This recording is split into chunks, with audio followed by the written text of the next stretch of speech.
By the way, for giving us at a rally that's taking place later today in Manhattan, put together by the Central Rabbinical Congress. With us right now is Rabbi Yaakov Shapiro, a spokesman for that organization. Shmuel Weeder is the editor of their blot, the newspaper.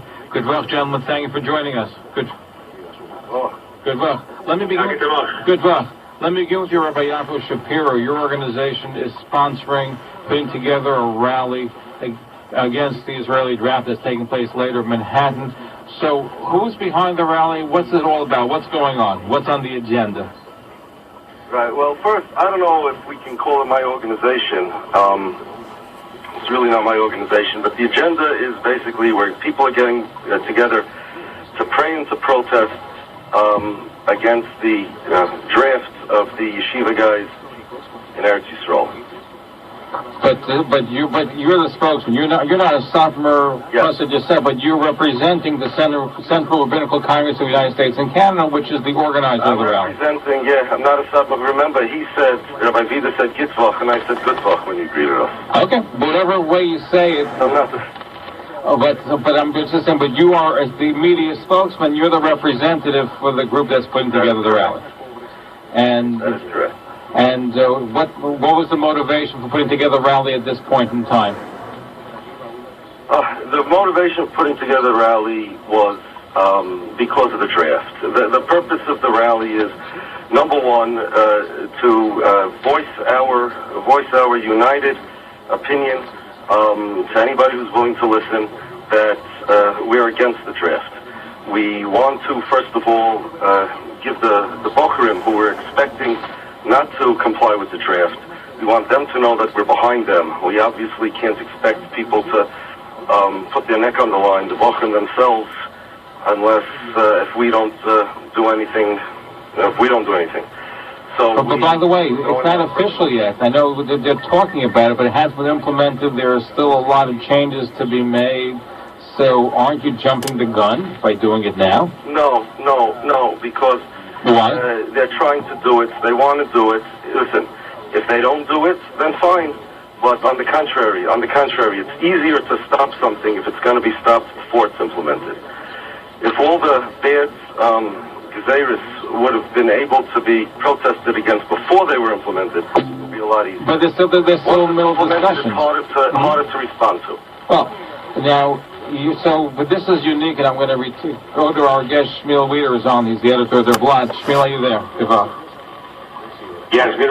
Yeah. So you are representing their blog. This is unique because for the first time you're having two brothers that the followers and the Rebbe's have been at odds with one another for a long time, but you're having a unity, right? Because you have both followers. You represent Rav Aaron of Safar and Rav Zamalei of Safar getting together, same podium. This is a historic event where you have two factions of Safar being united by the state of Israel in opposition to what perceived to be a draft legislation which hasn't taken place yet. You're right. This is a very great thing, but this is not the first time. Going back to a meeting at the Council of CRC, there was a meeting between the leading rabbis of New York State, and both rabbis were there. At that time it was the issue Metzitza B'Pei. Both rabbis were there sitting together and bringing both sides together. It's not the first time. Let's go back to the Rebashkin case. First of all, just to mention that Rebashkin is a Chabad Chusset, and it was Kiryas Joel was the first Jewish neighborhood that they made a fundraising for Reb Shlomo Rebashkin. And it was continued in Lakewood, in Borough Park, in Monsey, and all sides came together. There is time when you put everything aside and you come together. Now the same thing happened in Williamsburg 2 years ago, where there was a Pidyon Shvim fundraising in Williamsburg in the ballroom of Continental on Rutledge Street in Williamsburg. Everybody came to... Who is the Pidyon Shvim for in that case? It was Mr. Nehemiah Weberman. Nehemiah Weberman, okay. And everybody came together, and in the same time, we support the case. Everybody gave some donations, bigger, smaller, but it's always good Agnes, and therefore what is happening tomorrow, it's a real Agnes. No, I understand it's real Achdus is getting together, but in the other case, did they speak together publicly on the same podium, or how did it work? Because from what I understand, this is a first public event where they're going to actually be speaking together. To my knowledge, none of the rabbis would be talking. There are a selected list of speeches which does not include either of the grand rabbis of the Hasidic sect entirely. I mean, we are expecting another couple not a couple, we expect a lot of rabbis, grand rabbis, and on the list, I don't think so there's any grand rabbi or rabbi who are going to speak. Why isn't any of the grand rabbis of Satmar speaking tomorrow? But this is the custom by the demonstration. Never a rabbi was speaking. This goes back to the Yoel, the Chaim Levrucha, and the Baruch Moshe, the Chaim Levrucha. They were not speaking. They were just attending and giving support. And this is going to continue tomorrow. Now, let me ask you, at the meetings, did both rabbis, did they speak to each other? Did they shake hands? How did it work? Because I wasn't there. So just for the edification of our audience, give us an idea of what's going on. Because, there has been feuding back and forth for quite a while, and some of it has gotten pretty nasty. We've covered it on the air, so I'm just curious to know, is this genuine peace or just getting together for the day and you go back to fighting afterwards? Give us a picture. We hope Achdus is going to prevail, and to my knowledge, we expect tomorrow on the dais a couple of hundred dignitaries, Rabbayim, Rosh Yeshivas, Rabbonim, and Dayunim,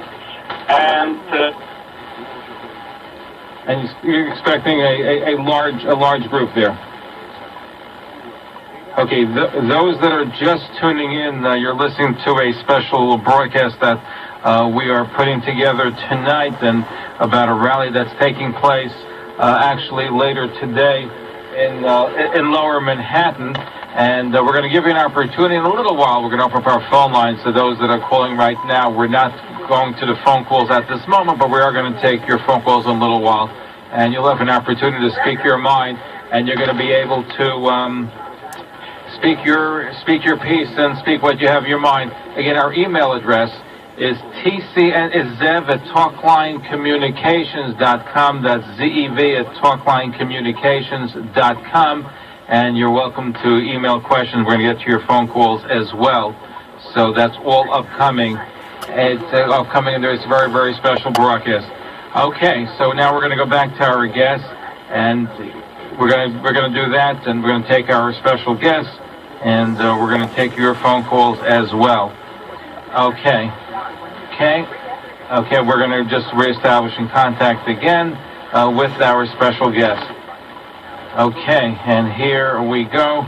And I believe we got interrupted. Go ahead. I think you were speaking, Shmuel. Go ahead. Shmuel, are you there? Okay. Shmuel, can you? I don't know where I lost him. Okay, can you hear me now? That again? No, you heard. So we just want to know if there's some peace talks. Go ahead, Rabbi Shapiro and Shmuel from the leader from the block. So we're on the radio, so I just want to get a handle from both of you. Let me speak to you, Shmuel. So is this a real Achdus? Are they talking? Is there going to be a continuation, or just getting together for the rally and then you go back your separate ways after the rally? Shmuel, are you there? Can you hear me? Shmuel? Shmuel? Okay, can you hear me, Shmuel? We can hear you. Okay, we're going to reestablish, we're going to just find out what the problem is. We're going to be right back. Don't go away. Talkline over WMCA 570 AM, New York, WJPR 1640 AM in Highland Park, and on TalklineCommunications.com, powered by the JNet. And if you're looking for a 24-hour day listen line, 212-419-4240, extension number 1. Our guests right now are the organizers, is the organizer of the anti-Israel rally taking place later today, Rabbi Yaakov Shapiro of the Central Rabbinical Congress, and Shmuel Wieder of their Blot newspaper. I'm just trying to get a handle, Shmuel, before we get back to Rabbi Shapiro. We're going to take your phone calls in just a few moments, but let me ask you this. Are the Rebbe's talking to one another? Is this a prelude to, this is what I started asking you before we broke, are they getting together more? What's the game plan? Because people want to know. This, as I said before, is a big thing, and in the previous couple of months, they met, they sat in one ballroom, and they discussed together issues that is Negei Klal Yisrael, as I mentioned before, Mitzvah B'Pei, and so on. Now, tomorrow, they both going to attend, as many other leading Grand Rabbis and Rabbonim Rosh Yeshivas, and probably, as I said before, we're expecting a couple of hundred dignitaries, and therefore, the leading rabbis of the bigger congregations and the yeshivas would be spread out through the dais to maximize Kvod Shemayim.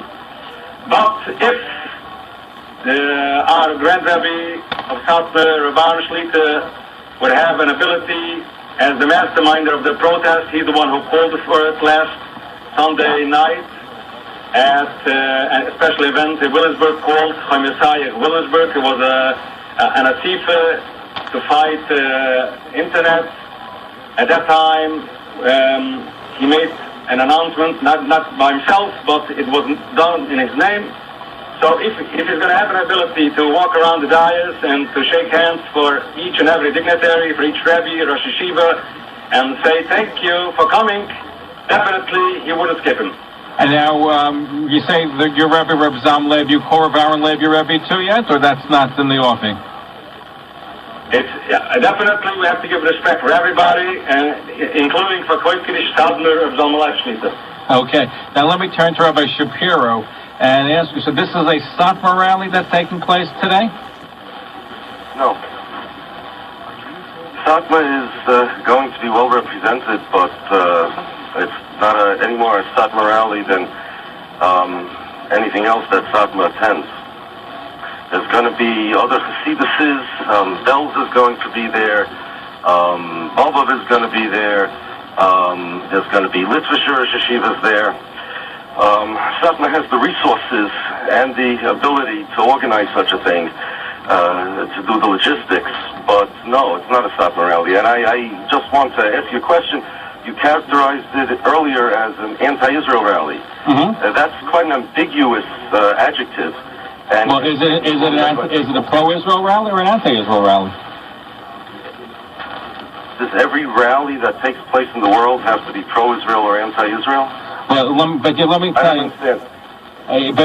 But your billing is, and it's not here to support solidarity. You're protesting Israel. Is that a correct assessment of what's taking place today? It depends what you mean. We're here. If a guy protests the Vietnam War of America, is it an anti-America protest? Well, listen, I'm going to read from a flyer that's posted on Failed Messiah, which is a flyer given out to sophomore school students at the United Talmudical Academy. Here's what the flyer says. I have a copy in front of me. Here's a loose translation. With the help of God, suddenly there'll be a huge protest. We're going to make fun of the Zionists because they're saying that Haredi Yeshiva students must, God forbid, become soldiers. We're not allowed to make war with the Goyim. The Holy Satmar Rebbe Zatzal told that the Zionists stopped the Holy Messiah from coming. Protest song, B'derech HaTorah Nelech. We'll go on the way of Torah through foreign words to sanctify God's name. So, obviously, Satmar is characterizing as an anti-Israel rally. It can't be any clearer than that. First of all, that thing you read, can you give me the Yiddish for those words, we're going to make fun of the Zionists? That's a strange phrase to use. I highly doubt the original Yiddish. It says, hold on, it says Mefashmetterin, that's even worse. Oh, does that mean to make fun? No, this is the translation. Mefashmetterin means even worse than making fun. So the translation was wrong. Yes, hold on, but it's even stronger. Mefashmetterin is even worse. Destroying design, that's even worse. No, it doesn't mean destroying design. Please, stop with these translations. Mefashmetterin, how would you translate that? Please, listen. So you tell me. I'm looking at the flyer. Okay. Okay, so now that's what I was waiting for. I'll tell you. The topic of the protest tomorrow is against the draft. There's no question about it. That's it. It's against the draft. Now, the fact of the matter is that the motivation for the draft is another thing. That has to do with attacking our culture and trying to change us into them. But the issue of the day is one topic. Don't categorize this as anti-Israel, because what you're doing is you're telling the people out there that those that are against the draft shouldn't come unless they're against Israel's existence. which is a false representation. Wait, hold on. Everybody should come. Do you believe in the state? Regardless Are you of what they a think about supporter? Israel. Are you a supporter of the state of Israel? Irrelevant to the It's question. not irrelevant to the question. The New York Mets. Isn't motivation part? Because let's put it this way. Let's be honest. And I love the soccer community, but they're not pro-Israel. They're anti the state of Israel, right? That the topic of tonight's show is not the soccer community. No, but aren't they organizing? Like you said, they're organizing the rally, so they're putting it together. I said that they're doing the logistics and they have the ability to make this come together. You're portraying this as a Satmar thing, and that's not correct. The point of the protest is to protest against the drafty yeshiva guys. Anybody who's against the drafting the yeshiva guys can be there and can join in the purpose of the protest. Now, it happens to be, yes, Satmar's against Israel, 100%, no question about it. But the particular protest that's going on tomorrow is not about Satmar, it's not about that. It's about the draft. Please don't change it to anything else. Please don't try to marginalize what's happening. But hold on, I look at the flyer. But the flyer that I read to you, which sent out to the students at the Satmar Yeshiva, that they're going to embarrass the Zionists because of what they're doing. Now, even if somebody accepts State of Israel, that's still true. They deserve to get a punch in the face for what they're doing. They deserve to be spoken out against for what they're doing. But they haven't done anything. But that has nothing to do. But you and I agree that they haven't. This legislation is being contemplated. It hasn't been finalized. It's going to go through revision. It's not irrelevant. That's the point. It hasn't been finalized. Oh, so you're saying that since it has been finalized, the protest doesn't have to do with the draft. It has to do with Israel, right? No, wrong. It's about the draft. The fact that it hasn't been finalized, did I answer that already? The fact that it has been finalized means that it's easier now to abolish it than after it's finalized. You're trying to say that since the draft hasn't been implemented, therefore it must be not against the draft. What? No, I didn't say you listen. You haven't played this against the draft, but I'm just saying. But there is an ulterior motive over here, which is fueled by a certain agenda that's in the right. Which they have. You're saying that somebody is not against Israel, but he is against the draft. He has no reason to protest. Listen, you have leading Rosh Yeshivas, including Rav Kamenetsky, that have come out against the protest, right? You have Lakewood. Rabbi who? Which? Rav you have leading Rosh Yeshivas that have come out for the protest, and no leading Rosh Yeshiva who's come out against the protest said it has anything to do with anti-Israel. The only person that I've heard said that is brenner. And still I haven't heard a reason. Well, listen, I read to you a flyer. Hold on. I read to you a flyer that's being distributed on Friday. The flyer doesn't say it's an anti-Israel protest. It says an anti-Zionist protest. No, it doesn't say anti-Zionist protest. It says that why are you misquoting a flyer that was given out to kindergarten kids that was mistranslated on a blog? What the flyer says is that they're going to embarrass the Zionists because of what they're doing. Yes, that's true. They are, and they deserve to be because of what they're doing, because of the draft. And that's what we're going to do. It's the Zionists that have, government of Israel, that have implemented or trying to implement this draft, and we're coming out against that.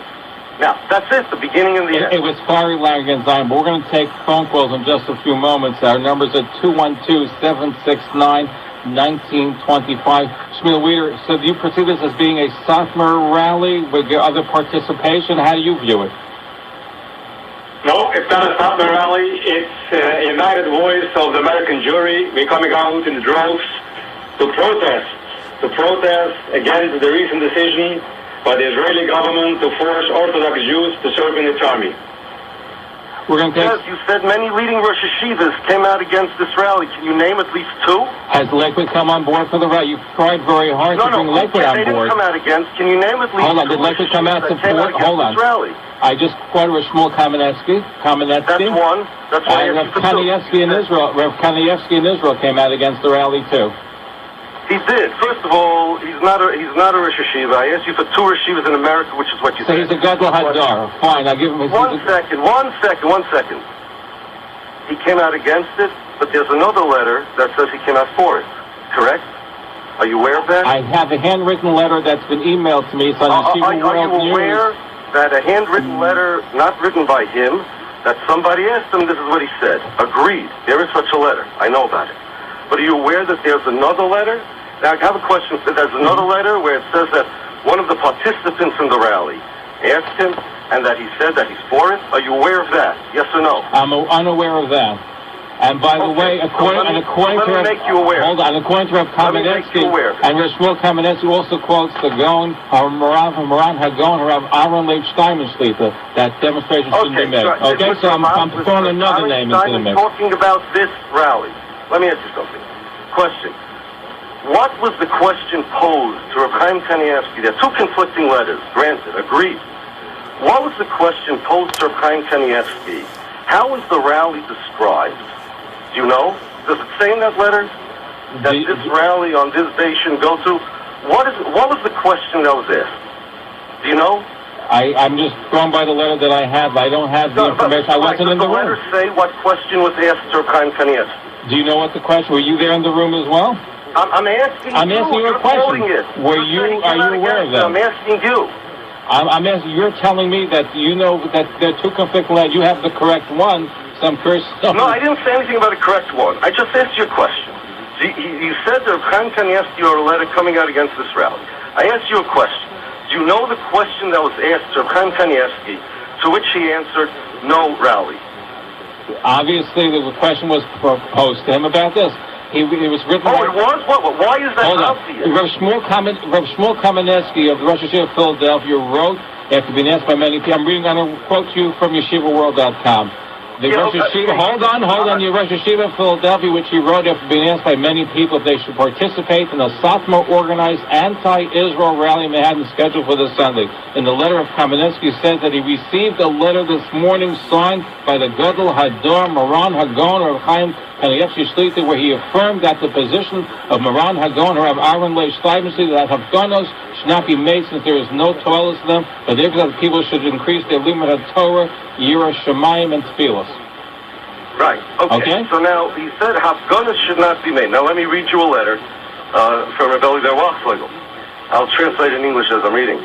He says that it's a big mitzvah that everybody should go to this rally that's taking place on this Sunday.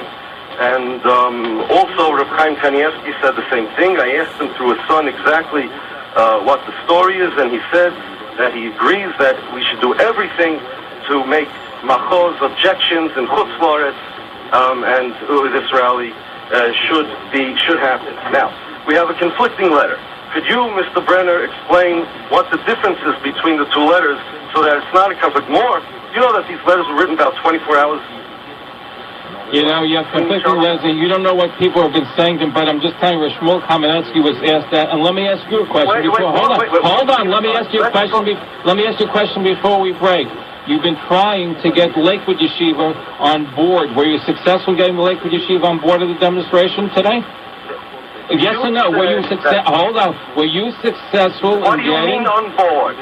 To be participatory, okay to go? Participatory in the rally today. No, that question is irrelevant. That's not a relevant question. That's a relevant question. Because the discussion is, you said people have come out again. So far I've asked you to name two, you have not been able to. You gave me a letter. The fact that somebody doesn't want to participate doesn't mean he's against something. There are plenty of reasons that people don't want to participate. Quoted, he said, no, don't participate. Again, no, he said no. Shmuel Kamenetsky, he said no. Right, to all rallies, no rallies are good. But he asked specifically about this rally, and he said no to this rally and any other rally. Including this rally.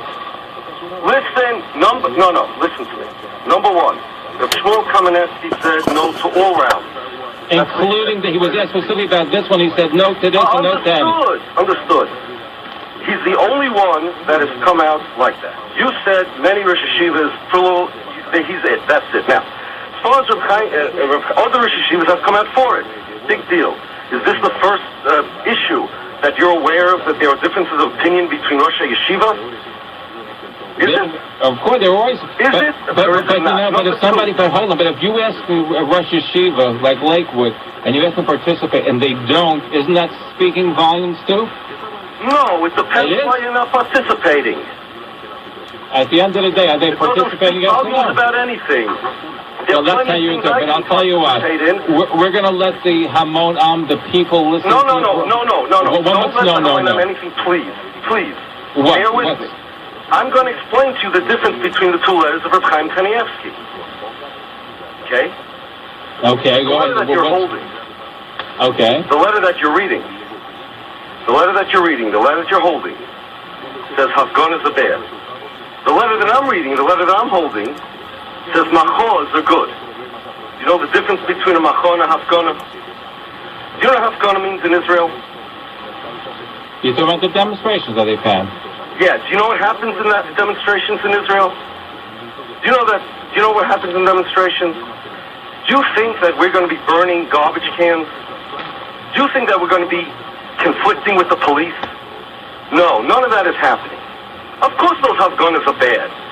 And if you ask Reb Chaim Kanievsky to make Hafganas, especially, do you know that the last Hafganas somebody wrote stuff, put up posters, and he wrote bad things about Rav Steinman? Do you know that they dropped a garbage can or something on police? Of course that's bad. I understand that. So Chaim Kanievsky saying don't do that. That has nothing to do with what we're doing over here. We're making a machor, not a hafgana. There's a big difference. Now, I'm sure that one of the blogs, when they translate it, they won't know the difference, but there's a very big difference. This is a peaceful, without conflict, without saying anything bad about anybody, united rally with Satma, with Belz, with Bubba, with other Litvisher yeshivas. Nobody's going to be conflicting with any police. This is not what they call in Israel. No, there's not going to be a violent demonstration. Nobody even has the thought over here that there's going to be a violent demonstration. Not Not going to be, of course not. It's not going to be anything like any of the Hafgana that took place in Israel about this. It's not going to be like any of those. And that's the answer between the contradiction of the letters of Reb Chaim. One says Hafgana, the other says Machor. There's a very big difference. And we believe that what we're doing, we're planning a Machor, not a Hafgana. And I'll give you very strong evidence that the difference I'm saying is true. The letter that you're holding, as I said, doesn't say anything about the question that was posed to Reb Chaim. The question about demonstration, and you find complete. When we come back, we'll tackle that point. Our guest, and you're here, we're going to take your phone calls when we come back and have you chime in as well, is representing the Central Rabbinical Congress organizer of an anti-Israel draft rally taking place in Manhattan, and referring to Rabbi Yaakov Shapiro, the spokesman. Shmuel Weeder is the editor of their Blot newspaper. When we come back, your phone calls at 212-769-1925. You want to email us, zev@talklinecommunications.com. We're going to be right back. Don't...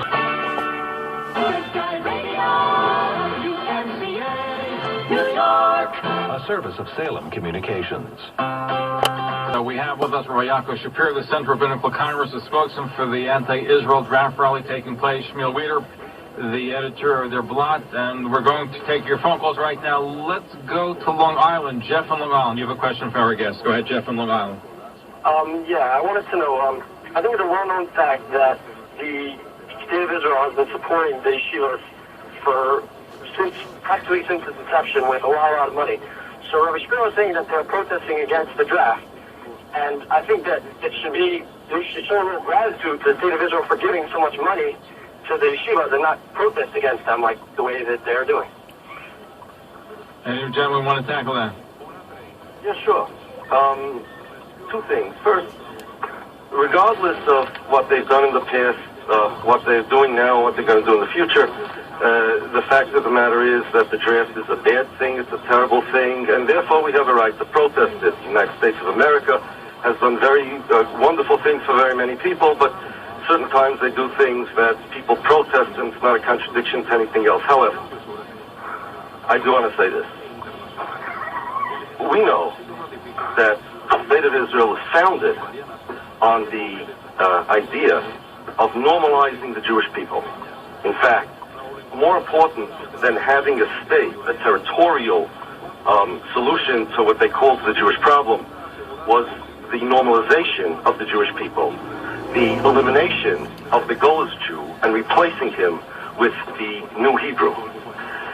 And they've been trying for not 60 years since the beginning of Medina, but even before that, for about 100 years, but certainly since the beginning of the Medina, to change us into them. Chaim Brisker said that the Zionists don't want to shema Jews in order to make a Medina. They want to make a Medina in order to shema the Jews. They don't want to shema the Jews. But anyway, thank you for your phone call. Wait, hold on. Okay, I mean, you continue, yes. Okay, and so we have a machlokes. Okay, yeah, machlokes. Shman Reb Chaim says yes. So you don't say racist as chalta de gula. But let me. By the way, Well, hold on. We have to move a little faster pace because we have a lot of people. Okay. And let me add, by the way, you see that Bubba is not participating in the rally. Just want to make that clear. Wait. Well, and therefore, the fish doesn't owe gratitude to the fisherman for giving him a worm. We know why they're supporting these yeshivas. Why they're supporting these yeshivas? That's part of the process. Is that because they want control over these yeshivas. That's not why they're supporting. That's part of the electoral problem. We have elected officials from Shas and the Aguda, where they're part of the thing. You can call me Zach. Now, by the way, Matzav.com is reporting. I disagree. Okay, fine. You absolutely disagree with me. I know you disagree. We're coming from different points of view. I might add, by the way, that Matzav.com is posting a letter from the sons of Moran Reb Chaim Kaniyev to confirm his opposition to the protest. So you can say that I must remind you that that's the exact same letter that you read before. And if you would have seen the letter, you'd see you're talking about the same letter twice. Two people posted it. The letter of Moran, the sons of Moran Reb Chaim, are confirming the letter that you read before, and I agree. There's nothing to confirm. It's yes, Reb Chaim did write that. Everybody agrees. The question is it applicable to our situation? Okay, let's take some phone calls. Let's go to Yossi Brach in Brooklyn. Yossi has been very patiently waiting.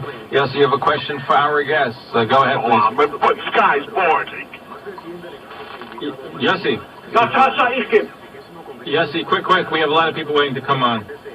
Okay, Zev, thank you very much for giving me the opportunity tonight.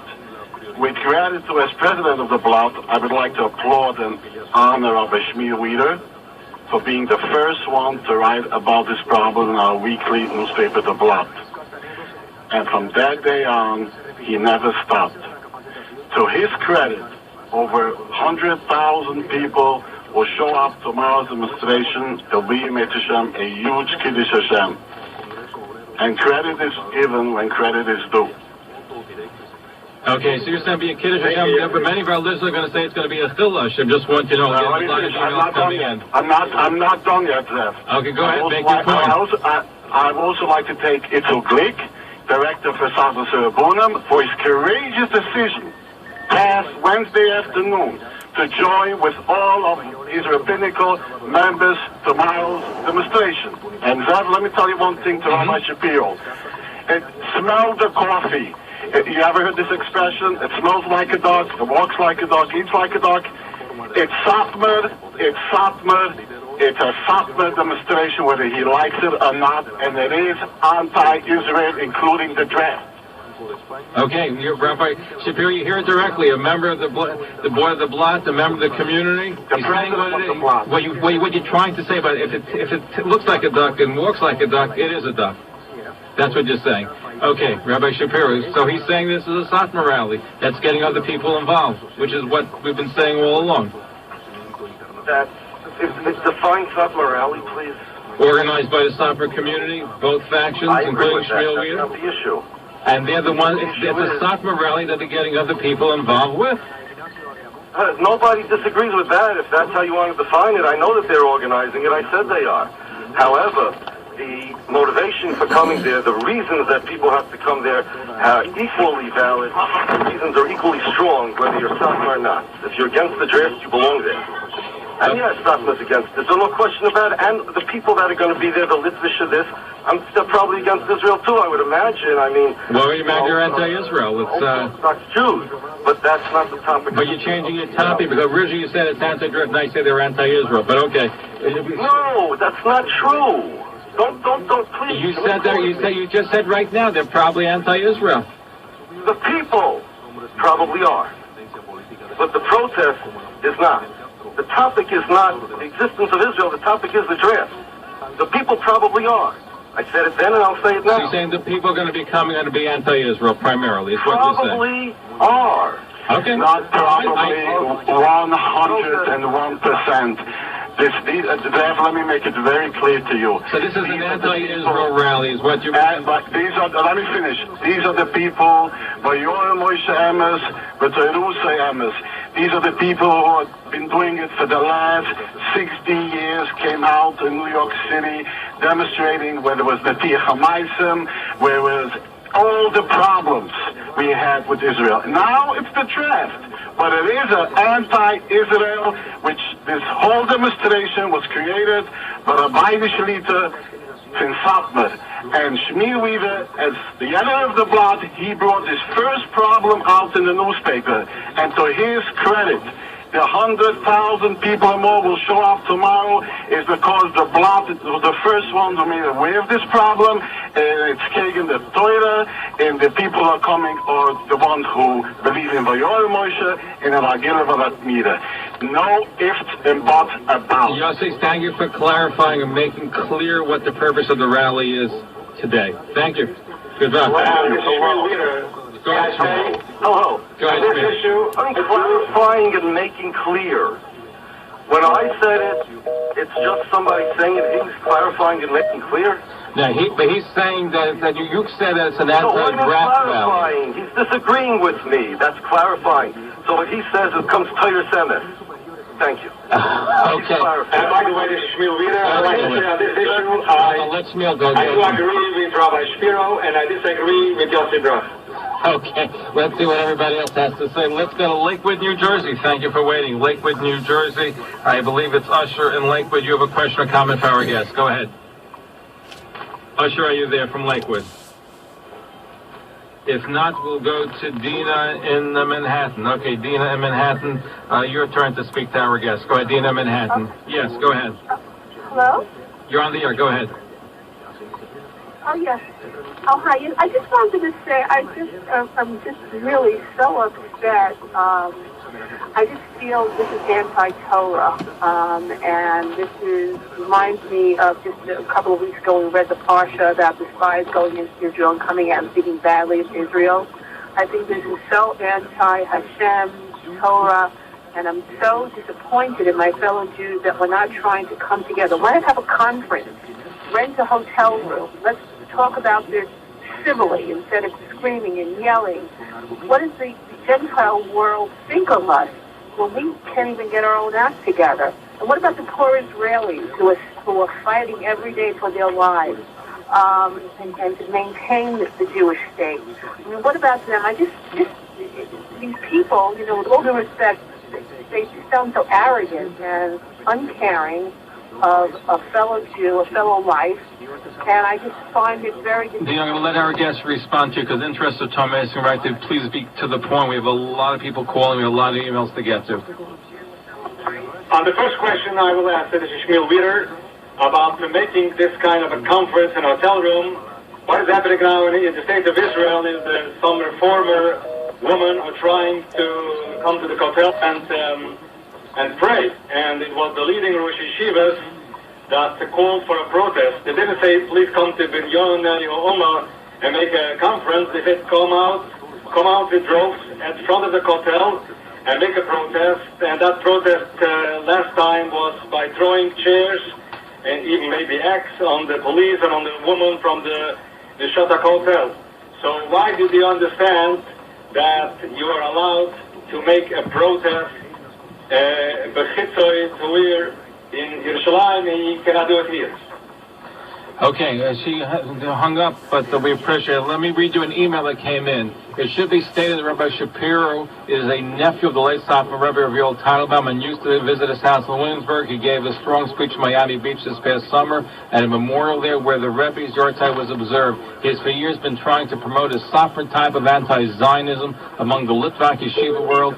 He doesn't represent the mainstream Litvak opinion. 2, you should mention the program of demonstration as a Hasidic event with Hasidic speakers speaking in Yiddish, with small exceptions.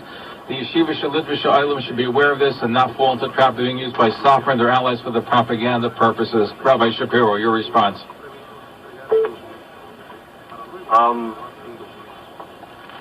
I'm a grandnephew of the Satmar Rebbe through his wife. I'm not Satmar. I don't have any Satmar in Hugim, and I never went to any Satmar yeshivas. As far as, what do you say, Satmar agenda, literature world? You say you're trying to engage the literature world in anti-Zionism to promote the Satmar agenda. This is what the emailer is pledging. Whoever wrote this is not aware of what the Satmar agenda is. There is an idea out there that anybody who's anti-Zionism must be Satmar on a Turei Karta. And that's where this guy's coming from. The fact of the matter is it's not true. As far as the mainstream literature world, I believe Watzlager is speaking tomorrow at the rally. Rabbi Schechter will be there saying Tehillim. I think these are very mainstream people. None of them are Satmar, by the way. No, they're not. Actually, Rabbi Schechter has a shaykhus with Satmar because there was a kid who learned there many years ago who was a grandnephew of the Satmar Rebbe.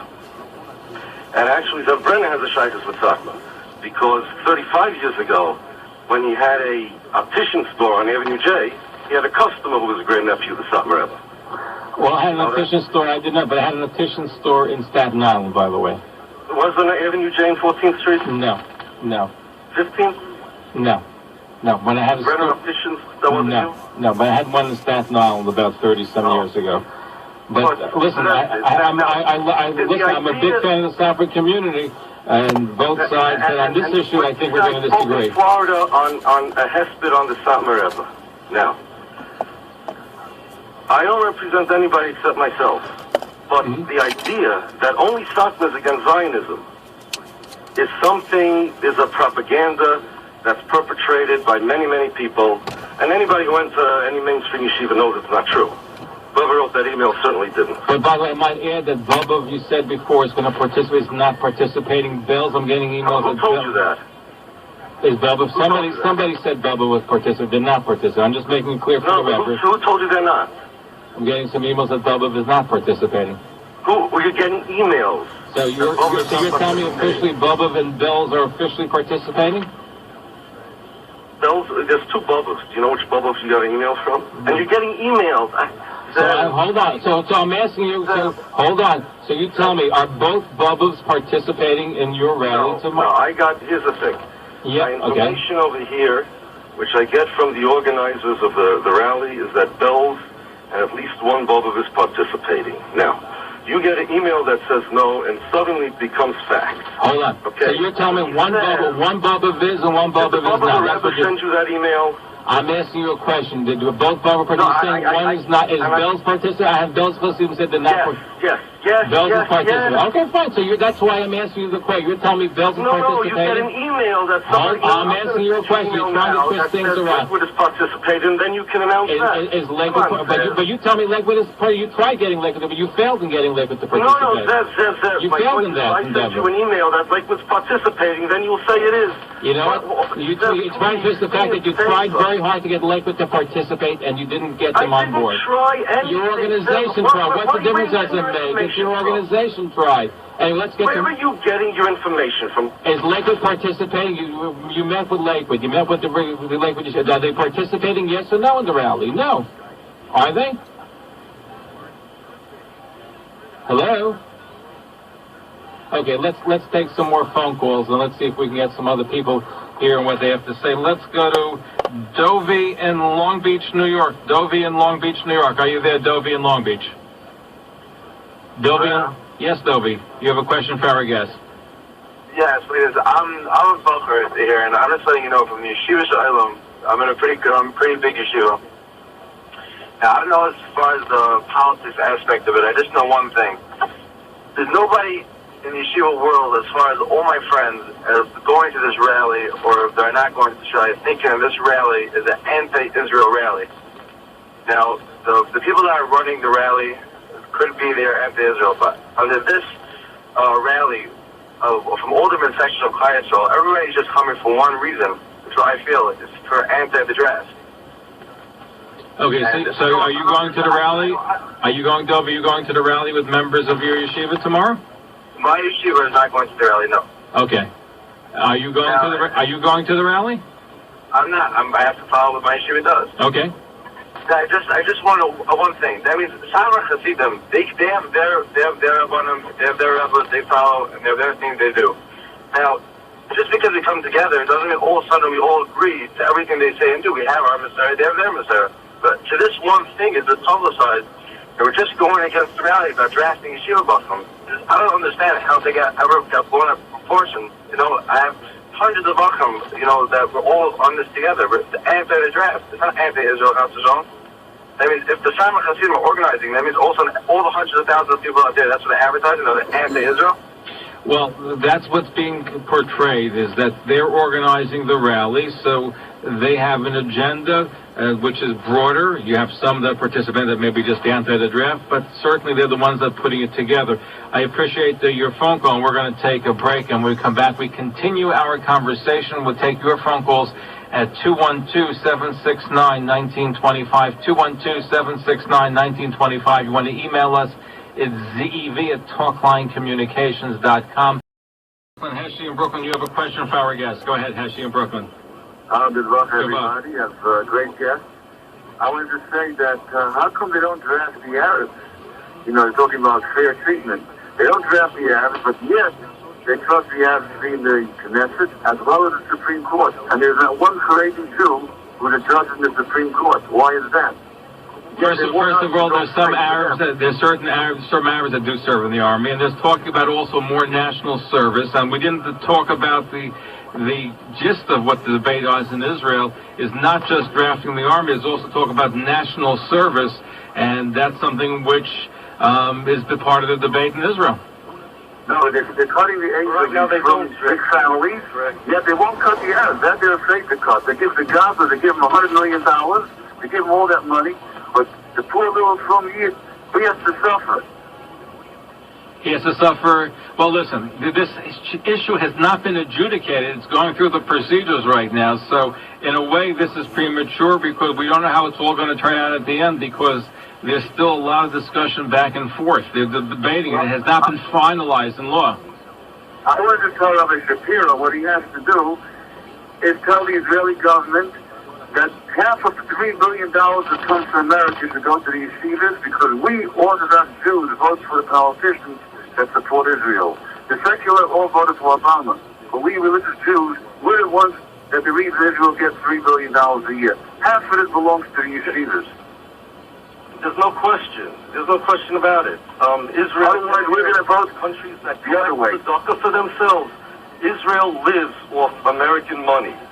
They don't want that the Haredim should be schnorrers. They're the biggest schnorrer country in the entire world. They wouldn't survive 3 weeks without the United States of American money. Never. You're right, 100%. It's like unbelievable. So, anyway, thank you for your call. We're going to move on. Let's go to Lakewood, New Jersey. I believe we have Westgate, New Jersey. You have a question for our guest. Go ahead, please. Go ahead, please. You're on the air. Yeah, Steph? Yeah. I just wanted to, I'm a bacher learning in BMG. Okay. So you keep mentioning that Lakewood's not going to the rally against the draft, but I just want to say that's not true at all. Me and hundreds of my friends are going, and we're not going because we're against Israel. I'm definitely not against Israel. My sister's going to birthright this summer. The only reason we're going is because of the Haftareh HaKamecha. I know that if I was in Israel, a bacher learning in Israel, and I would be forced to go to the army, I would not want to have to go. So to show our support to these bacherim, that they shouldn't have to go, we're going to show up. There's buses going from Lakewood. I know a lot of people from Lakewood are going to the rally against the draft because we don't want the bacherim to have to be drafted. We need their learning, and that's the whole reason we're going. I know it's being organized by Satmar. Saying it's not true, so forget about it. You're 100% right. Listen, Rabbi Shapiro, you know what you and by the way, the buses from Lakewood will be leaving between 2 and 2:30. Forest going to North Lake Drive is going to be $15 a round trip. So please, the bacher from Lakewood, come and bring your friends. As more as possible. Now, by the way, in Lakewood, is the Rosh Hashiva saying to go and not to go? What are they saying? The Rosh Hashiva is in Mexico right now, so he's not coming. But he didn't say we shouldn't go. He said everyone should do what they would like. Whatever he said, he has his reason. I can't question my Rebbe. But he said everyone could do what they like. I personally asked him if I could go. He said, you can do what you like. I'm definitely not telling you not to go. That's all he said. Now, that means that you can go. If you feel that you want to go, because I have a cousin who's one of the Bachar who will be drafted if this goes into effect, and I don't want that to happen. So that's why I'm going. And hundreds of my friends, I know hundreds, literally hundreds, are going to be coming. Some of them from BMG, some of them from many of the other yeshivas in Lakewood, because you have to show your support to the Bacharim. They're like us. That's the whole reason we're going. Okay, I appreciate your phone call. Thank you. Here's an email question. Ask your guest if he advocates for the Haredi community to urge the United States government to cut foreign aid for Israel if they implement the draft. I haven't thought about that in the slightest. I'm sorry? I have not thought about that question in the slightest. Okay, and what about you, Shmuel? We're thinking of some other measures to take. One of them, to have a meeting with the leading rabbis, Rabbanim, to call a boycott on Israeli products if, God forbid, the legislation goes through and they're going to try to draft, enforce our Bukharim to the yeshivas. We're going to talk to the rabbis. We're going to discuss it. They're going to discuss it. And it's a possibility that if they're going to put our yeshiva Bukharim in jail by refusing to be drafted in the army, a boycott could be called out on all Israeli products. Second of all, it's a possibility. It belongs for the Rabbonim Rosh Yeshiva to discuss. We could call for a ban to travel to Israel for 1 year or 2 years till they're going to retract their plan. But nothing is sure. It's a possibility. So we will not sit still. We're going to do everything in our capability to help out our brothers in Israel. They shouldn't be drafted in the Israeli army. You're listening to Talkline over WMCA 570 AM, WJPR 1640 AM in Highland Park and Edison, New Jersey. Online, talklinecommunications.com. And our 24-hour day listen line, 212-419-4213, extension number 1. Okay, let's go to Leah in Borough Park. Leah's been very patiently waiting. Leah in BP, your question for our guest. Go ahead, Leah in BP. Hello? Yes, go ahead. You have a question? I'm sorry, go ahead. You have a question for our guest. Yes, you have the wrong name, but that's okay. Go ahead. Frankly, this is very embarrassing for those people that are speaking out, especially you two guests. I cannot believe some of the things that are saying. Firstly, the fact is Israel could survive without $3 billion. That's a known fact, and it's been a known fact for the past 20 years. The economy is doing very well, and frankly, the more he shouts, the more he talks loudly, doesn't necessarily make him right. Secondly, there is not one American politician that would say that we should stop giving Israeli aid if this thing went through. I can't think of any politician, especially in the Senate, that would say, you know what, we're not going to give Israel $2 billion or $3 billion. And thirdly, the reason why they're giving the money, $3 billion, most of it goes directly into military product and military service, and the fact is that if a lot of it went to Yeshiva Bachram, then Israeli military power would diminish in Israel. And frankly, I had to laugh when your guest was arguing with you, Zeb Brenner, about whether you own a store in Borough Park or not. And that was one hoot of an argument. Maybe you got an email about it, yes. I mean, that was the most ridiculous argument, and it makes as much sense. And he's right about that in the same way that he's right about all the other things he said. I mean, and frankly, there is precedent for Bachram going to the front lines thousands of years, hundreds of years ago, Bachram going to the front lines and learning with the soldiers when they didn't want to fight or didn't want to join the military. So I would ask your guest if he would allow Yeshiva Bachram going to the front to learn with their military comrades. Not to fight, but to learn on the front lines. Would that be okay with him? Anybody want to tackle that? What purpose? No. What purpose would that serve? What purpose would that serve? There would be serving, and at the same time, there would be learning on the front lines. Well, no, why is It would not be affected morally. learning on the front line serve? I'm not learning on the front lines. There would be physics for the people in the military. It was done years ago. Okay, it was done years ago in the Klal Yisrael army in certain areas. It was done. So I'm asking you, if it was for physics for the soldiers, you complain about the morality. You complain about the morale of the soldiers and the morality of what is going on in the military. Would he? Excuse me? I'm not sure I understand. Why was this done? They took a guy with a Gemara and just put him on the front lines with no gun, no nothing? Would you want... First of all, it wasn't... Many people did not necessarily not know nothing. There are many people in the military that are big grounded. What are you talking about? I have cousins in the military. They know how to learn as well as anyone in yeshiva. What are you talking about? And secondly, there would be... One at a time. Let the caller... Go ahead. Okay, now you can respond, because he finished what he had to say. Now you can respond. I'm not sure I understand the question. What you're asking is, would we take guys with Gemaras and just take them out of base measure, put them on the front line, not give them a gun? That's not your question. Just let them sit and learn in a dangerous place in the front line? For what? They would be learning with their comrades in arms. They would be learning with soldiers when there was no fighting, or there was on guard duty, or whatever it was, whatever they were qualified, whatever the soldiers were doing. You want them not to learn, you want them to go into the army. No, our guys are not going into the army. So in other words, if you have a nephew who knows how to learn, he's on the front line, probably he has a friend also that knows how to learn. So why don't they learn each together? Why do you need to pull out somebody from the yeshiva to go to the front line? Or your nephew just the only one who knows how to learn? Because there are certain people that don't learn as much at the front line. These people would be a chizik. It was done hundreds of years ago. These people would be a chizik to those people that don't learn, those people that do learn a little bit, and those people that learn a lot. These people would be a chizik, and also their mind would be on the learning, and at times where there was a brief break, whether it was in war or not in war, these people would be learning. You know as well as I do that in the Israeli army, there are people learning whether they're on duty or off duty. There are times that they learn. So even when there is no fighting, or even when there is fighting, there have been many people that have gone with Gemaras, they have gone with the Chumashim, they have gone with their Mishnayos, and they have learned on the front line. So I'm asking you, could they do what they did years ago? There's precedent for this in Klal Yisrael. They did this years ago. Many Talmidei Chachamim that learned on the front line as a chizik to those people that were fighting. Anyway, you made your point on that, very much, but you made your point. We're going to move on. We have a lot. Thank you. Raised a good point. Let's go to Leah and BP, very patiently waiting. Leah and BP, your question or comment. Go ahead, Leah and Borough Park. Yes, with all due respect to you, Zev, I listen to you many times and I call you many times.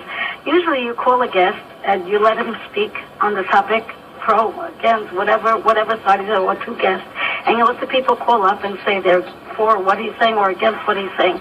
Here you seem to be putting, every time it comes to Israel, you seem to be putting your own personal thing. I know you're a Zionist and you have every right to be whatever you want to be. But are you, and I wanted to ask you something else, are you against or for drafting our yeshiva buchrim into the army? Well, first of all, the fact that you're able to call in and we invited our guests on the program, we have all different perspectives on the air. Right. Rabbi Shapiro was a little combative. Right, and Rabbi Shapiro was being a little combative tonight, and I'm being combative in response. With all due respect, we have a Kol Mavasa that a lot of... Hold on, one at a time. Let Leah speak. Go ahead, Leah. Yes, we have a Kol Mavasa that announces the news, the Yiddish news, for people that maybe don't listen to the radio or don't have internet or whatever it is, and people call up. It said that buzzers and bells and Klausenberg and Satmar and this one and that. So you start sidetracking him. Is this buzzer coming? Is the other buzzer coming? Is that Satmar? Do you think they're going to speak after? This is not a topic about if the two Satmars are going to speak, if the two buzzers are going to sit next to each other, if the two Klausenbergs are going to look at each other. This is a matter of drafting our yeshiva boys. That's the whole key of Klal Yisrael, is the yeshiva boys learning in a yeshiva. Are you for it or against it? Why can't you answer that question? Listen, right now they're in the Nafal Haredi, and I've actually been in the Israeli army where I've given out Shachmanot Purim time, and I've come across Haredim in the army that serve there. And you want to know something? If those Bachrim want to serve, they should be allowed to. I believe that there's going to be some compromise that's going to happen at the end of the day. I don't know what the numbers are going to be. I'm not asking you about a compromise. I'm asking you, are you for taking Haredi boys the Hasidic boys, the Haredi boys, the Litvish from boys into the army? Yes or no? I think that a certain percentage of them should serve in the Army. It has to be worked out how. When I met with the head of Shas, by the way, he agreed that there should be a certain amount of Haredi boys in the Army, the number to be determined. Well, whoever agrees that they should be there, let them go. And whoever doesn't want to go, and they're sitting and learning there. Now, let me ask you a question. What would be so bad? That agree to go. And by the way, I don't think that it's wrong to have, if a bacher is 22, 23, which is part of the process, if they want to do some sort of national service helping out in the communities, what's so bad if they help out in their communities? I want to tell you something. If you're talking about Satmar all night, or both Satmars, this Satmar, 3 Satmars, 2 Satmars, or whatever it is, I want to tell you something. Just looking at Satmar, I hear that the Satmar people do not take money from the government. So if anybody could say anything at any time, they should be able to say anything, because they're not taking any of the help from the government, not for the yeshivas, not for the girls schools, anything. So really, you cannot demand for them to be drafted before you take everybody else who's taking money from them. So, and second of all, I just wanted to say that Komavasa just reported, I was listening to Komavasa, and they said Belz and Bobbitt and Satma and Klosenberg and a whole bunch of other ones all are endorsing this thing. And this is not just, he just doesn't say his own thoughts or meanings. Like, you're taking a phone call and say, oh, somebody said Bobbitt's not coming. Then, oh, I got an email, Satma's not coming, this one's not coming, that one's not coming. He just said a whole bunch of Hasidic places that are coming. No question, a whole bunch are coming. And by the way, Stockberg, from the very beginning, both, we said at the beginning of the program that they both are coming. You were trying to sidestep everything, say, are the Rebbe's going to talk to each other? This has nothing well, that's a legitimate question. This has to do with their getting together about something that's very important, that they're both against it. But Leah, you will admit, though, that as far as the draft is concerned... I know for ratings this sounds very exciting. No, but you know, but that's part of the process, because it took the state of Israel to get them together on this particular issue. You know what? So every bad thing sometimes has something to do with that's right, Sam.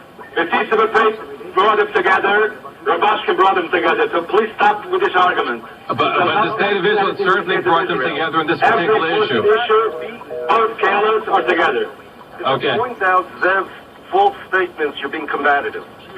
And you aren't being combative tonight? Zev, we already told you that this is not the first time they got together. Why are you insisting it is? I didn't say the first time right now. I said to this, the fact Israel... Together, that is false. The fact is that the state that today's rally, you're going to have both them participating because of the fact that together, how often do they get together? You gave me 2 examples. Which No. You said the state of Israel... Brought them together. The state of Israel to get them together, that is not true. And we told you it's not true. Yeah, but Mayor Bloomberg is not the state of Israel. It's Mayor Bloomberg, and it's the health department of the New York City. Okay, let's take some more phone calls. I believe Moshe from Borough Park has been very patiently waiting. Moshe, is that you, Moshe in BP? Hold on, I think it's Moshe in Borough Park. So let's see if it's Moshe. Go ahead, your question or comment. Go ahead, please.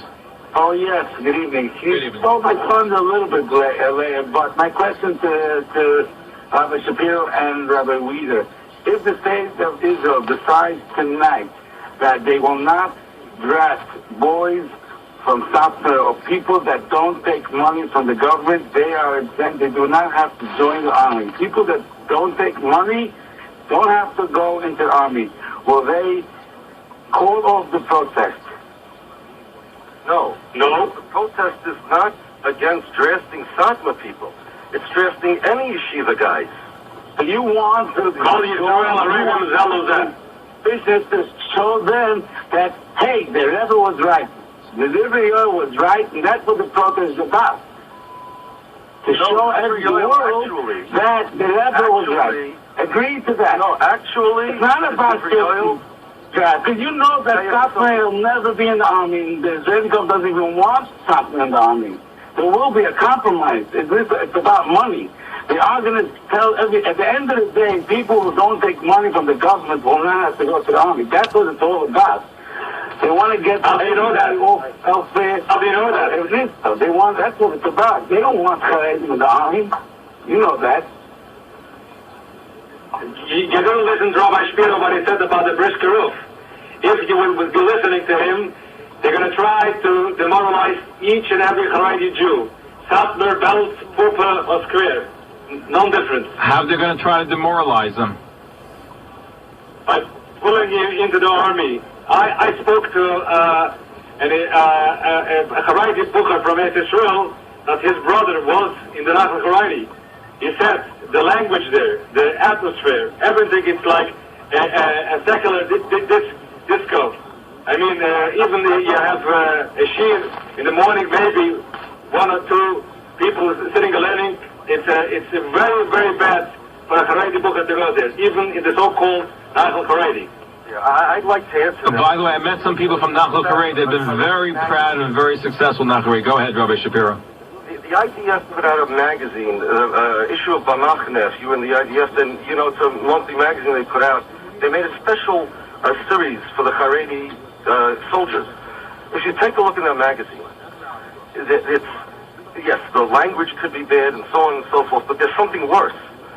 They inculcate the soldiers with the ideas that nationalism is what's going to save the Jewish people, that the state of Israel, not the state of Israel is what makes us strong, and a strong army is what, a strong Israeli army is what... Rabbi Shapiro, where do you know this from? Because have you been in the Israeli army? Have you been to the bases? Okay, I've been to the base, and I can tell you there's a lot of religious soldiers in the base. There's a lot of learning going on. There's a lot of... that doesn't diminish the accuracy of what you said. No, because it proves what you're saying is not correct. I'm not saying that. I didn't say, and nobody says, that if a guy goes to the army, he's guaranteed not to put on tefillin again. Not at all. I have 3 guys who I know, who I spoke to today, former Israeli army members, and they're all from. I'm not saying that. I'm saying the hashkafas that they teach, that they inculcate people with in the Israeli army, are against what these boys have learned all their lives. Where do you get that from? Because I've spoken to a lot of the Hesed yeshivas and a lot of people in the army, and they're going to tell you something completely different, that they're living... No, I agree with you. So then the hashkafas, so you're telling me that... No. Listen, Zev, the Israeli army hashkafas that they teach match perfectly with the Hesed yeshivas, not with the Haredi hashkafas. That's the problem. I agree with you. And that's why you have Nachal Haredi, which is a separate unit in the army, which I've met some of them too. But even in that separate unit, again, read their magazine, Bamachne. The cover has 2 Haredi guys, and it says, Likroi HaDegel, that says, answer the call of the flag. Read the magazine, and you'll see what they're inculcating themselves with. It changes their state of mind. Change the state of mind to do what? How does it change the state of mind to do what? Not to do.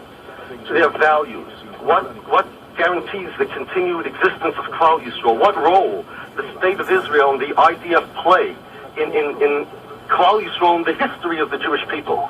They're being taught one thing, and the army, they teach them something completely different. And what do they teach them in the army? That you have to have a belief in an army? That you have to serve in the army? What are they teaching them? They're teaching them that the state of Israel, a strong state of Israel and a strong Israeli army, is what guarantees the future existence of the Jewish people, and that our strength is what wins wars for us. Well, I'll give you an example of what and even when they speak about God, I'll give you an example of what one of their generals has said. It said, yes, the Lord can save even a few, but these few need strong arms and legs and must use all their might to climb or crawl to get their target. Right, you have to do it. By the way, even if you... Okay, you need the wherewithal to do it. You can't just rely. If you're going to fight an enemy, you have to daven and shoot a gun. The wherewithal is not a shootis with God. That's wrong. That's not you could believe that. I don't know what the right. You're picking on You're telling me about an email. You're picking one writer for a magazine that represents and twisting around. You want? Just give me a number. How many what?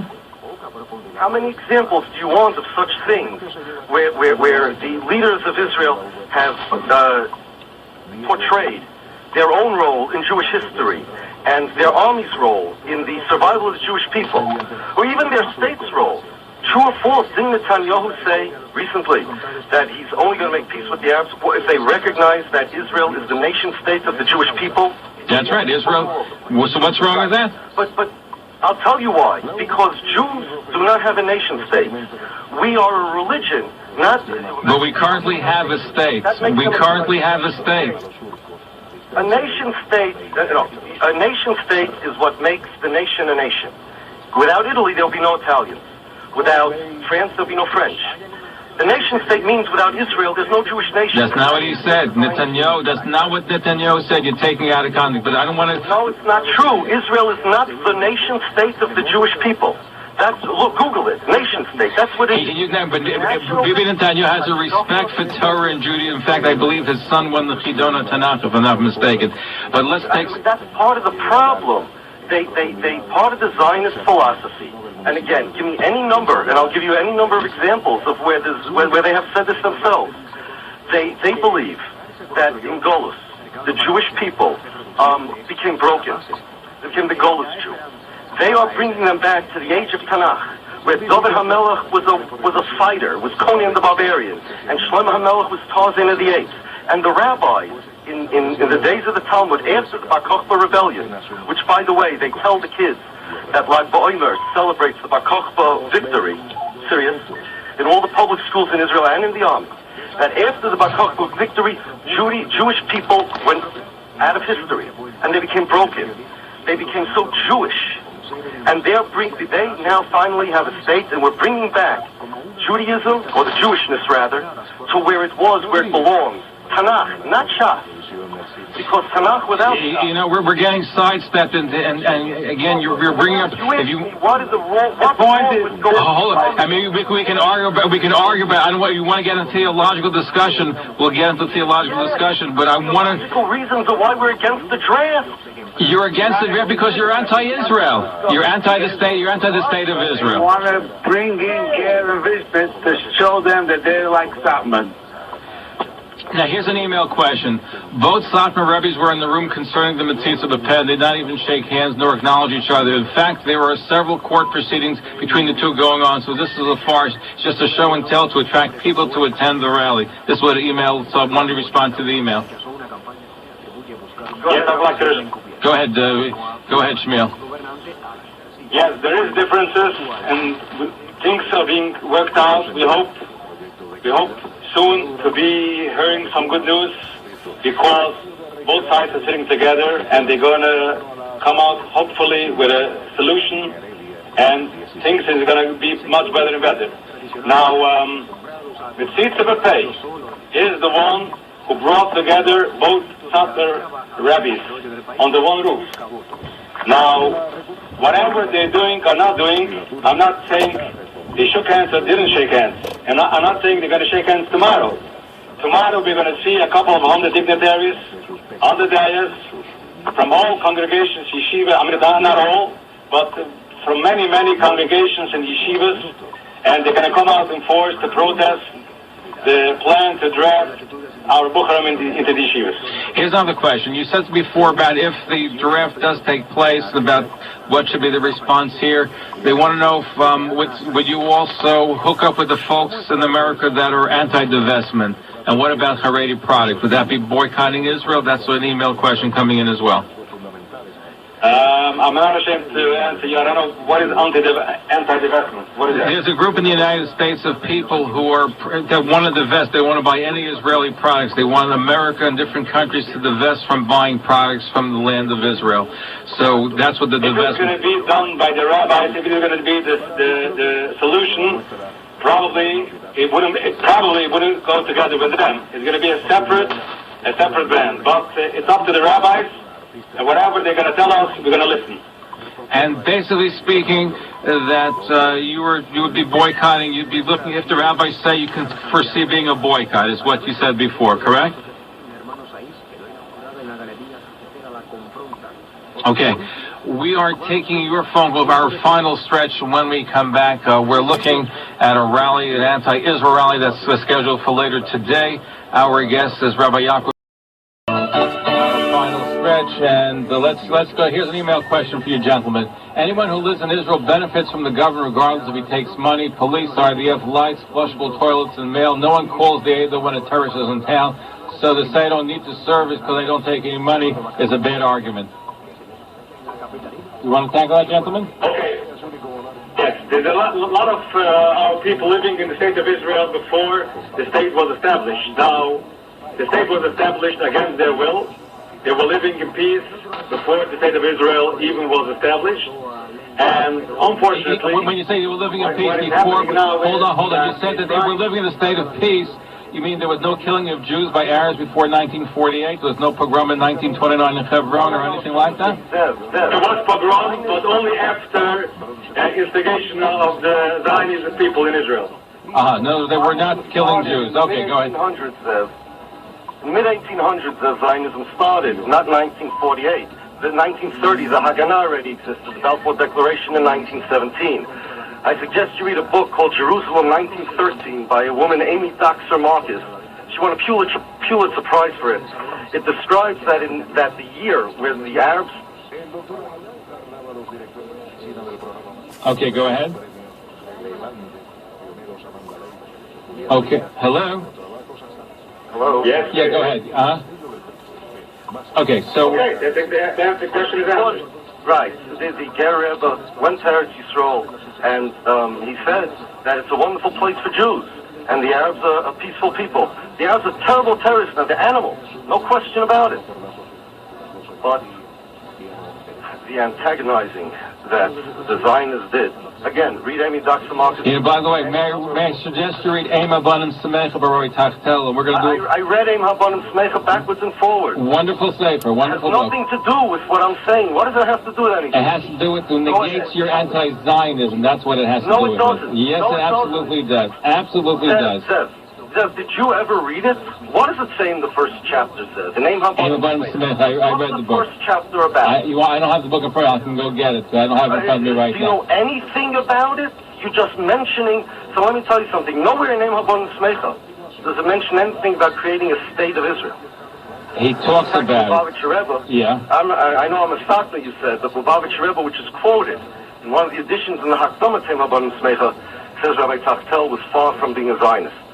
He discusses a completely different topic about the settlements, the colonies. It's a different issue, not a state. Well, he died before the state actually came on, but he gave a basis for the state, and he was vilified for that. He was vilified for that too, by the way. Argue for a state. He argues why the non-religious can build a state and why even today. Yes, he does. Come on. He talks about how the Mashiach can come from non-religious people, from people that are considered something. He goes through a whole thing. Zev. He doesn't talk about a state. He talks about... He doesn't know, but he talks about the building. They talk about the building of Eretz Yisrael, and when he died, the state was not formed. So he was talking about the fact that non-religious people, including the anti-religious, could be the harbinger to bring Mashiach to come. That's what he writes in his book. Fine. Zev. I understand what he says. But, number one, he doesn't discuss having a state, having a harbinger, anti-religious. It's a different issue altogether.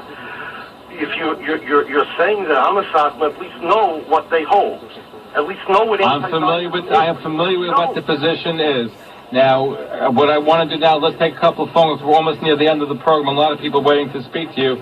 So let's go to Moshe and I don't mind doing another show about the anti-Zionism. There's even a Rebbe who is called the Rebbe Yamav Shemo because he himself changed from being anti-Zionist to Zionist. We'll cover that in a future broadcast. Let's go to Moshe in Borough Park. You have a question for our guest.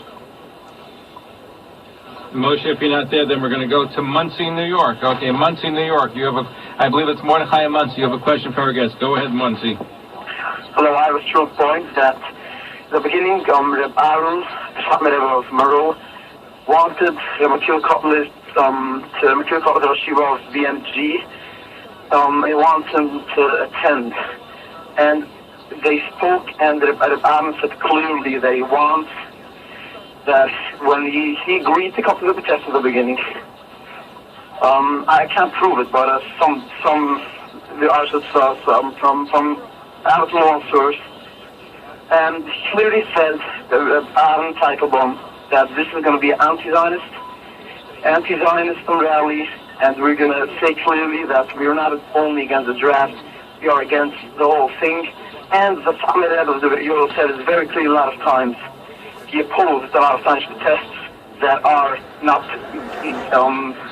direct against the state of Israel. He opposed such protests is because it's, according to him, it's a Chil Hashem if you don't say that you're against the state of Israel. Can I respond to that? Go right ahead, yeah.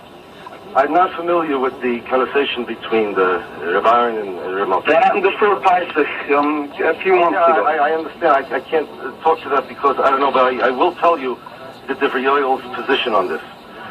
Yes, it's true that he said that you need to mention at these rallies that nobody should think that because you're protesting the event, be it the pool in Jerusalem, be it the drafting of women, be it now the drafting of men, you cannot give the impression that you're for the state of Israel and that you're only against B'Gzeiros, because that would indeed be a Chil Hashem. And what we need to do is we need to tell the world, he says, Divrei Yoel Pashas Nosoi, if you'd like to look it up, we need to tell the world that the state of Israel is a totally secular state and doesn't represent the Jewish people, because we Jews are blamed in the eyes of the world for the acts of the state of Israel. He wants us to distance ourselves from that and to tell the world, you know what, we don't want credit for what Israel does and we don't want blame for what they do. They don't represent us. It's in Divrei Yoel Pashas Nosoi and in the Igrois Maharit in the back. There's a transcript about the while he was organizing the protest in 1958. But he also never made a protest unless there was an event to tie it to. Be it the pool in Jerusalem, or be it the drafting of women, or whatever it is. They never had, Satmar Rebbe never made randomly an anti-Israel rally. Of course he was anti-Israel. Fine, wonderful. I agree with him. But the point of the protest was, he said, yeah, you need to make sure that people understand that it's not merely the event that you're against. However, the protest itself definitely is tied to a specific event. So by this protest, you're supposed to say that you're anti-Israel? You're supposed to, those speakers, somebody are going to need to say, I'm anti-Israel. I'm sure somebody will say. Let me respond. This is Shmuel Wheeler. A couple of weeks ago, there was a protest in Israel called B'nai Created, and not a single word was said that they are against the existence of the state of Israel. Now, are the leading rabbis of the Satmar Shitta, and they understand as much or more than Moshe from Monsi what to say at a protest or not. Not a single word was said about the state of Israel. There was just... I decided to disagree with certain things in the video also, okay, in the earlier years. No, but that's wrong. No. The Ida Writers, the Dibrion wanted something. The Ida Writers. And if you want to do it, none of our leading rabbis ever came out saying that Ida Writers went away from the ways from the Dibrion. Now you cannot say that. At least you have one rabbi with you that would put it in writing saying that the Eda Creators left the ways of the Dibrion. Now there was a protest a couple of weeks ago, and I will repeat it. Not a single word was said against the state of Israel, and not a single word was said against the religious party in the Knesset Aminu. Simple, it was... So let me get clarification. Shmuel and Rabbi Shapiro. Let me get clarification. So tomorrow's rally, which is today's rally, is there going to be an anti-Israel speech made as well? Is that part of what's going to happen today? No, it's not part of the agenda. If somebody mentioned something, I don't know. I have no idea. But it is not on the agenda. It is not part of the purpose of the rally in the slightest. If somebody asks me, I'm the spokesman. If somebody asks me, I'm going to tell them, just like I told you, that it's against the draft. If somebody asks, subsequent to that, one of the newscasters or something or whoever, well, are you people against Israel? Do you believe the state of Israel is trying to shmad them, so on and so forth? I will answer truthfully that yes, we are. But this rally, as you heard from that kid from Lakewood that called, anybody that's against the draft has equal purpose and equal reason to be there. Here's an email question. Please don't allow the Satmar side to stipulate to you that they don't take money from the state of Israel. They absolutely do. What they're not taking is funding for the yeshivas. Individuals and families are taking money just like everyone else. So they shouldn't act as if they're not taking any money. And if they don't want to participate in the draft, they should not be given that money. That's what Yankee writes.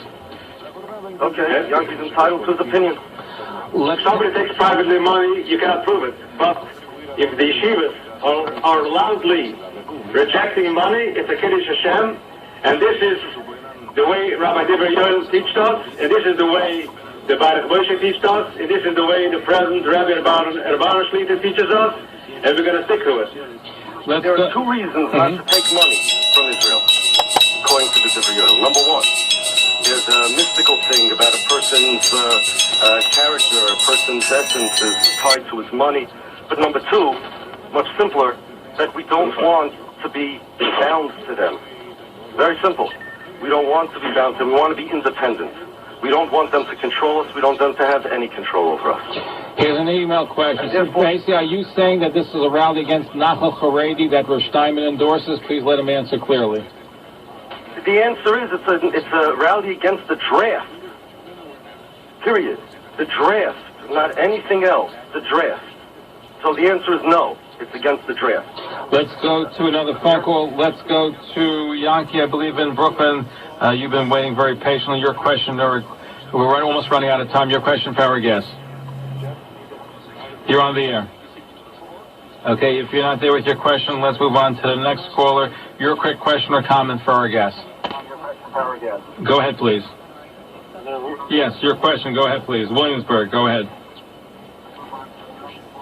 If you don't have a question, we're going to go to the next one. 30 seconds. You're on the air? Okay, let's go to the next caller. Okay, you're on the air with a question for our guest. Go ahead, please. Okay, let's go to our next caller. Your question for our guest. Go ahead, please. Yes, you're on the... Yes, go ahead, Yankee. Go ahead. Yeah, hi. I'm calling from Brooklyn. Zev. Yes, your question. Your question. Go ahead, please. Zev. Okay, hi. Good to luck, everybody. Good luck. I just, Zev, I'm not Safa. I'm not anti-Zionism. I've been to Israel this year alone 3 times. I, by the way, spoke with you at the Aguda convention, and I really don't hate the state, and I go a lot. Leah from Baruch just poured out my words. You're so naive, you're so one-track mind, you're busy with Satma the whole time. The whole thing over here is not against Satma, it's not against Israel, and it's not against anybody. It's against the draft. Against the American government will do it. We'll do a protest against the American government as well. We don't mean here the Israeli government. We mean here the draft. If you want to go to the Nachal Haredi, go in and do whatever you want. You cannot take a book out of yeshiva and tell him to go to the army. But by the way, first of all, what I said earlier is that this draft has not been finalized. It's still negotiating. They're talking about not at 18, at 21 or 22. They're talking about an option of a draft or a public service. So it's not fairly characterized as being a draft. There's still a lot of issues to be worked out. But it doesn't matter. That's busy the whole time.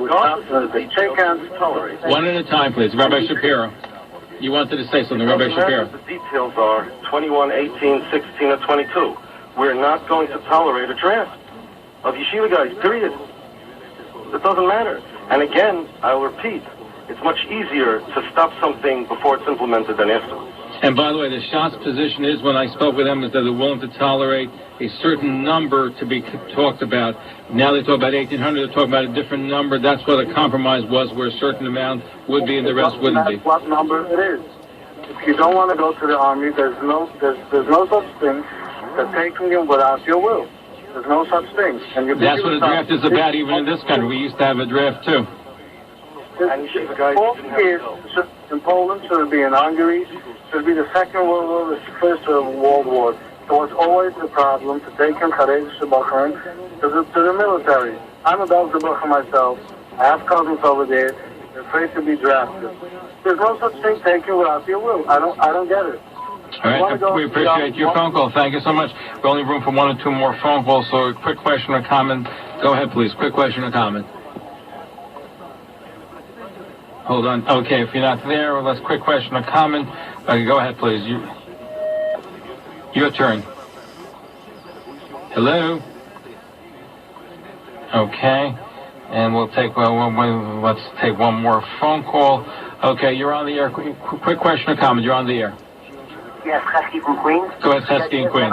I guess sort of rearing away, but I was trying to understand, even though it could be that the people behind are Satmar, but if in this particular situation, they keep repeating again and again that they have an interest in Haredi Bochum not being drafted, so that's something that clearly does not specifically apply only to Satmar. So why do you keep repeating the idea of being anti-Israel? Forget about their personal opinion, but that's the purpose of the specific rally is clearly for something which is not anti-Israel, but anti-specific thing that they're trying to do. Well, first of all, you heard Jesse Brach, who member of the community, member even the block board, where he's basically said that let's call it what it is. So it's being organized by that, by the Satmar community. So while officially it's regarding the draft, but the agenda is anti-Israel. That's for the real purpose of making the rally, to be against Israel. That's why it's being done. Back to that. Yes. Don't call Jesse Brach. You're not familiar. You wasn't at the meeting? No. Here you go again, Zev. 10 people are telling you one thing. But you yourself said, or somebody said, that the Satmar Rebbe never had a rally against Israel. They had it was a purpose, was something attached to, whether it was a different event. No. There's nothing attached to anything. Again, the purpose of this protest is to protest the draft. Litvaks are going to be there. Rosh Yeshivas are going to be there. You heard Bochum from Lakewood are going to be there. Different types of Chassidim are going to be there. Please, a little intellectual honesty. Stop saying this is a Satmar anti-Israel draft. You're trying to marginalize it, and you're trying to portray it as something that it's not. Please stop. Well, that's my opinion, but you're saying differently, and I'm respecting. Here's an email. Your opinion about why I'm doing something? Listen.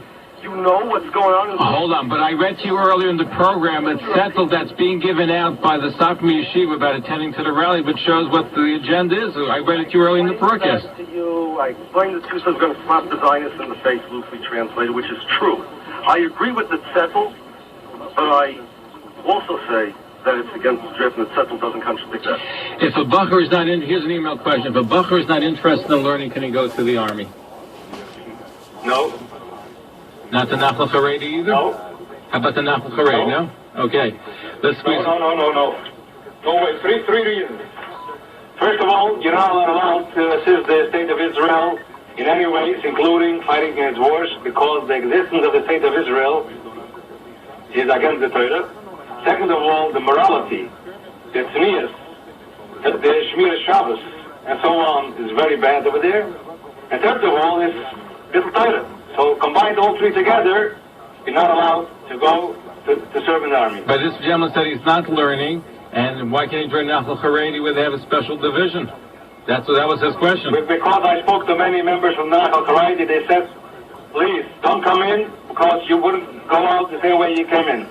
As I explained, even Nachal Haredi, they teach things, they try to inculcate, they try to change people against their education, against their upbringing. So here's an email question. They were forced, the Nachal Haredi soldiers were forced to listen to women singing. They were trying to walk out. That wasn't Nachal Haredi. That wasn't Nachal Haredi. That was Hesder, by the way. That had the problem. But the difference. Hesder wants to be for 2 minutes from, and not to listen to a woman. Well, Hesder is not 2 minutes from. They're from all the time. They're 24/7 from. I think. So if they're from all the time and they want to leave. The place where a woman is singing, why weren't they allowed? Okay, that's and by the way, country, what's the big deal for the country if the Booker is singing a woman or not? Is the country more safer when the Booker listens to the... And you know what, I agree with you that they have to be more sensitive. I think that's something that's been worked on. That's something so you say you have to be more sensitive. Absolutely. Absolutely. Shmir Shabbos, and so on and so on. You think that this army, the professionally run army, the problem is that it's a lack of sensitivity to the Jewish community? That's what you think? It's sensitivity they need? Send them sensitivity training. In that particular case, there was a certain sensitivity that should have been adhered to, and they didn't, because if somebody says for religious reasons, I object, they should be acceded to. Well, what motivated them to refuse the What request. motivated a commander? Was a commander at that Right, particular what event? motivated What motivated that? I don't know the answer to that question. You're assuming that it's something. It could be whatever their reason is. I don't know. Even if it was, it's something which has to be dealt with. And I think the rabbis, the heads of yeshivas, are dealing with that issue. Here's an email question. Right. So let's close down the Israeli army, have Satmar and all those who are against defending the state of Israel, and see how far we'll get them. If not for the Israeli army, no yeshiva would be able to exist. I want to answer that because Hold on, let me finish. Hold on, let me finish the question. Let me finish the question. I'll let you answer. Let me finish the question. Showman is allowed in Williamsburg to defend the Safed communities. Why should Israel be any different from protecting themselves from people who are out to destroy them?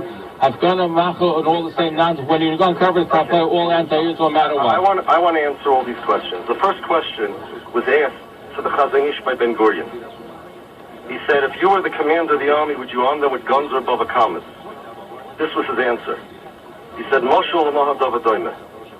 There was a guy whose wagon is driving in the snow and it's freezing and it breaks down and he's stuck in the snow. And his fingers are getting frostbite. Now, apparently the prevention for frostbite is you stick your hands in the snow and I guess like an igloo, it insulates.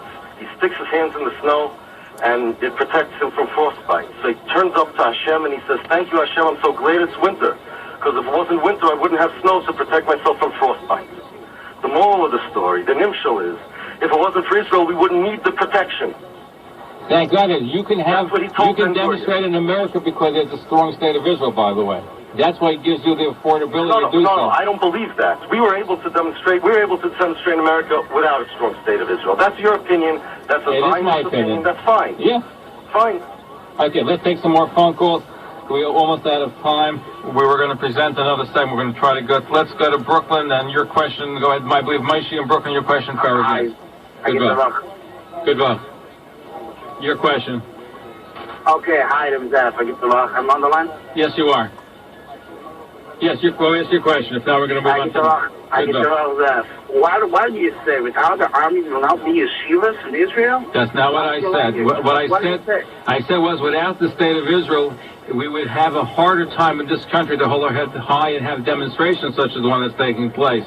It's the fact that there's a strong Israel that affords us the opportunity here in this country that we could raise our heads high and proudly. Could you explain that? Why? What does it have to do with Israel? Can you explain that, please? Because Israel is a haven for the Jewish people. The fact that there's a strong Israel to protect us. No, that's not true. What is to protect us? I'm a Jew. I'm in America. Tell me that, and you know what I think about the state of Israel. You're telling me that the reason I hold my head high is because of Israel? The average Jew, you may be a bad example of that because you have a different opinion regarding this thing. But the average Jew is able to hold their head high in this country because there's a strong Israel. You're not allowed to say that. Part of the problem, Dev, that's part of the problem. That to a Zionist, the reason why they hold their head high, proud as a Jew, is because of Israel. To me, and the people who are going to be there tomorrow, I hold myself high, my head high as a Jew because I'm a Jew. That's part of the problem, and that's part of why the indoctrination in the army is problematic. It's not indoctrination. You can get it without the army. By the way, because you can look at it, and you're going to disagree with me, but it's not. I believe it's not the assault of the Gula, but we're the Emsa Gula, as the Rosh Hashiva Teretz Kohanim told me the other time. So can I ask you something, Zev? Mm-hmm. Do you know where the Gemara discusses assault of the Gula? Do you know what it means? Do you know what Rashi says on it? I'm challenging you. I know the answer. You're just parroting words somebody told you. You want to know something? We're living in a time when you have this gets to the whole different discussion. But the very fact that we have a strong state of Israel, we have a state, we have a Medina, we have after 2,000 years that God gave the opportunity for Jews to go back to the What? After 2,000 years, the problem is okay. Number one. There's absolutely no basis for that. That's just Zionist fantasies. But there's no Zionist fantasies. There is a fact that there is I'm telling you the opposite. Yes, not only do I disagree, but after 2,000 years, it could be 3,000 years, it makes no difference. We're still in Golis and we're obligated to remain in Golis. The state of Israel does not negate that. On the contrary, it makes it worse. But you were the one that said before that you don't want theological discussion. Yeah, so we're going to get to... Go ahead. Okay, so let's take some more phone calls from people, and let's see who they have. We have like literally 2 minutes because the show is coming to an end. Your question, for our guest. Yes, your question, for our guest. Yeah, you put me in the hole. I don't know what. You go ahead. I put you on so you can ask your question. What's your question, quickly? My question: why is he so against Satmar? That brenner. I'm not against Satmar. I said at the onset, and I'll say it again. I like both groups of Satmar. I have friends in both Rav Aaron side, Rav Zalman Leib's, and they do a tremendous amount of good work and have tremendous respect. On this particular issue regarding the state of Israel, and a rally I'm in a different position. I disagree with that position. But if you notice that... You have to know that... Would you disagree with the rally about the draft? I'm sorry? Everything has to do with Zionism. If not Zionism, it wouldn't be existing, that stuff. If it wouldn't be for Zionists, it wouldn't be what? It wouldn't be existing, that stuff at all. Well, if there wouldn't be a state, then you wouldn't have a rally against it, right? No, it's not so sure. Because it's become whole different. Because this whole different, all of them are whole different. Anyway, we're out of time, so let me just thank our guest because... Thank you, too. Okay, thank you for your phone call. Rabbi Yaakov Shapiro. I would like to make a conclusion that the buses will be leaving from Williamsburg, Borough Park, Monsey, Monroe, Lakewood, Flatbush, Mount Kisco, New Square, and there's going to be posters in each community about the schedule of the buses. Please come out in droves, participate, and let our voice be heard, a united voice. The entire American jury is against drafting. But the entire American jury is not opposed to the draft that's taking place, right? You're talking about first of all, Orthodox as opposed to the regular jury, and then even in the Orthodox community, it's tomorrow, everybody will be there and come out strongly and let our voice be heard. Anyway, the Shmuel Weeder, editor of the blog, Rabbi Yaakov Shapiro, spokesman for the Central Rabbinical Congress, organizer of the rally. We appreciate you being here with us, and I'm sure we'll continue our discussion. Shavuot Thank you very much, and good luck. Good luck. Thank you. Good luck. Thank you. We hope you've enjoyed tonight's broadcast. This